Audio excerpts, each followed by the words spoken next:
Hi, welcome back to another tutorial. In this video we're doing something a bit different. As you can see from the image to our left, we're required to produce a sectional front view along a cutting plane XX cross section and do the dimension as per standard figure. So basically we're producing a sectional view of the block to our left there. Now if you're wondering what a sectional drawing is, think about a sectional drawing like a cake, right? And this might sound like a weird one. You're about to buy your mama cake and she likes chocolate cake, right? And you went to the cake store and you said, hey, give me a cake, all right? And you said that you want a chocolate cake, all right? And then you see them leave and then they go around to the back of the bakery and come back and they give you a cake. But how do you truly know that inside of that cake is a chocolate cake? Why? Because it is all covered with icing and a bunch of other decorations, so you can't really see what's on the inside. And how are you going to know exactly what type of cake it is? Is it a fully vanilla cake? Is it a vanilla and chocolate cake? How do you know? You simply cut a little wedge out of it, alright? And then you'll be able to see the inside of the cake and see the makeup of the cake. That is basically what a sectional view or a sectional drawing is, a sectional elevation. So that is basically what we're going to be doing here. Now typically, if you're given a sectional drawing, they'll tell you where they pretty much cut the cake, alright? In this case, they say AA. And if we look at our drawing to our left here, you'll see A here and A here. So it means that a straight line is running across. And let me see if I can draw something for that here. A line is running across here, alright? They're basically saying if you were to cut away this half that is towards us here and leave only the back, what will you see? Alright, now that is basically what we're going to be producing here, and that only, and we're going to be producing it based on the drawing provided. Alright, now this here is also an orthographic drawing, believe it or not, so we're going to be doing things pretty much the same way. Alright, so let's start by first drawing a vertical line like this. Alright, then we're going to offset this line to our right by whatever the width of the object is. For example, here we might have to calculate it. Alright, so how do we determine it? So we're saying from here, alright, to here is 64. Alright, so that's 64, and then we're given the other portion from here. The other portion is from here to here. Alright, and how much is that?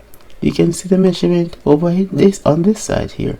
Alright, so they're saying that from here to here is another 56. So if we add that 64 and the 56 together, we should have a general idea of how wide the object is. So what are we going to do? We're going to offset that vertical line there by 120, because when we add both those values together, that is basically what we're going to be getting. Alright, now similar to what we have done before, we're going to say that, alright, let's draw a horizontal line.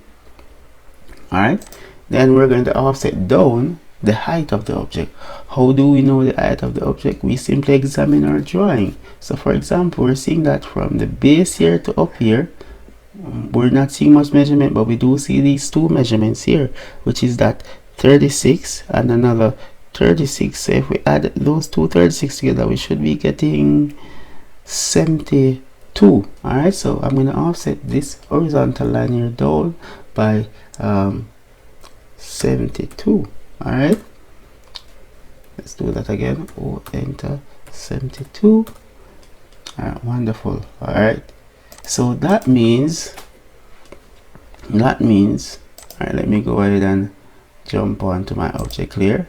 It means that our sectional view is going to be, let me turn this on, is going to be within this space here. Alright, only the front sectional view, because that is what they ask. All right, now what would we see? And we're going to be tracing it as we're going along.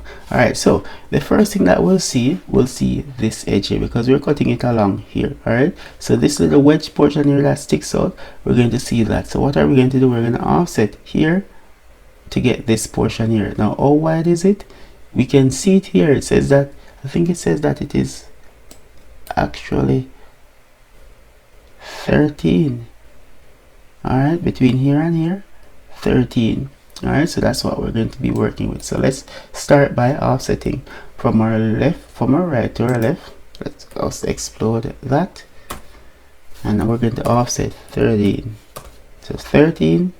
All right, wonderful.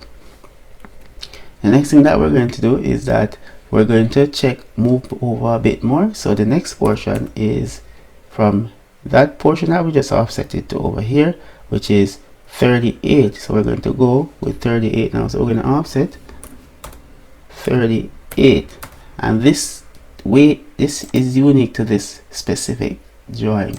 All right, now the next portion is the other little sticking out part here, because we cut through here. All right, so it means that we need to show that, and that is going to be the same as what is over here, which is 13. So let's offset 13. All right, so 13. All right, now the next part is that, you know, if you see this here, you'll realize that it's a little wedge portion, it's a little triangular portion. So we need to draw that little triangular portion. All right, it runs from up here to somewhere down here. It doesn't go all the way to down here, because as you can see, it has a little thickness portion somewhere along here. All right, so if we want, we can draw that little thickness portion there. How tall is it? It is 18 thick, 18 millimeters thick. And don't watch the curve. Remember, you're looking at it from the right to the left.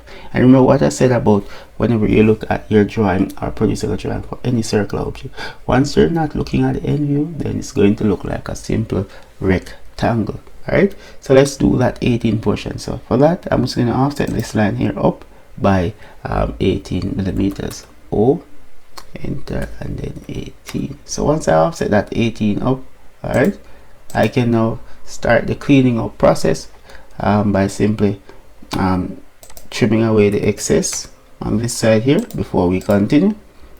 All right, and we already know that from here to here pretty much connects. All right, so all we're going to do here is simply draw a line from here all the way to there. All right, and then we can probably fillet the corners or whichever is more ideal. All right, so all right, just like that. All right, these will go on my construction layer. All right, wonderful. All right, now you will recall that there is a hole right here in the middle. All right, and it also is the same hole that is on this side as well. So we need to draw that hole inside of here as well. All right, how far up does it go? We know that it goes halfway up because it says 36 36 right there. So I'm just going to draw a little line here across the center. All right, for a reference line, and then I'm going to draw another one. Well, I'll offset another one from the edge here, which is 32. So that's where the center of the circle is. All right, and the edge is basically this one here. If you notice, it's basically this edge here. So let's offset that one there. So let's go O, enter 32, and then offset this line here over, which is our little reference line. Let me just go ahead and place this on center. So let's draw our circle now. The diameter of our circle is 25. All right, and as you can see, it says 2 times 25. What does that 2 mean? It means that there's 2 of these all that measures 25 in diameter. So what is the 2? This is number 1 and this is number 2 at the back here. So let's draw our circle. All right, so the circle, if the diameter is 25, it means that the radius, or I could switch to diameter and then just enter 25. Make things a lot easier. All right, so there we go, and that is the circle. All right, Now you'll recall that we cut through a lot of stuff. Alright, we cut through it. Alright, now there's a rule whenever you cut through any solid object is that you'll hatch it.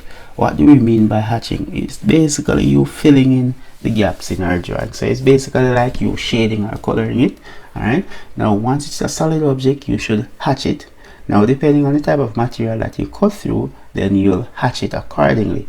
In most cases, we generally use a steel hatch because most of what we do in mechanical drawing, or we typically be dealing with iron, so we'll hatch it using steel.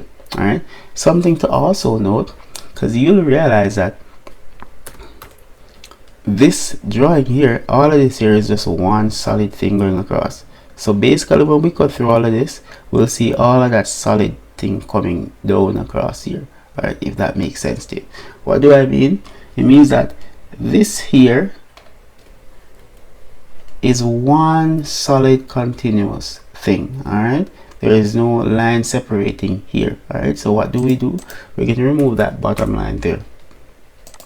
Alright, so we'll leave it like that. Alright, now this little stick out portion here, alright, this is what we call in engineering, mechanical engineering, we call this web. Alright, now this is basically a support material. Alright, so I'm going to explain something to it a bit later after I've started the hatching process. So we're going to be hatching here because this is a solid object that we cut through.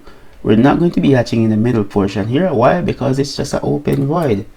There's nothing solid in here. It's just a hollow section. So the only solid portion is this. Alright, this. We do have the wedge and we do have underneath here. Alright, so that's what we're going to be hatching now. So let's go to our hatch tool here. Alright, click on hatch, or you can type the command, option is yours, and you're going to find the one that says steel. Alright, that's going to be somewhere down to the bottom because that's S.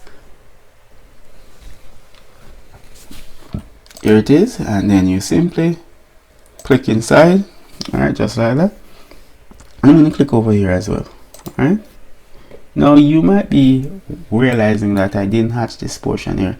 Now the reason why I'm not hatching it is because there is a general rule in engineering drafting that we do not hatch anything that a few items basically, and one of them is a web. Because this is a web, we'll leave it alone. Now the reason why persons generally not are the standard is that we do not draft portions like these is because these are support material, and we do not often hatch support material whenever we do sectional drawing. Basically, since most cases these are actually thin components, and it makes no sense hatching thin component. Alright, so here we go. This is our sectional view, and we're going to label our drawing now. Alright, and that's basically it. Alright, so believe it or not, this one is done and dusted. Alright, so let's section,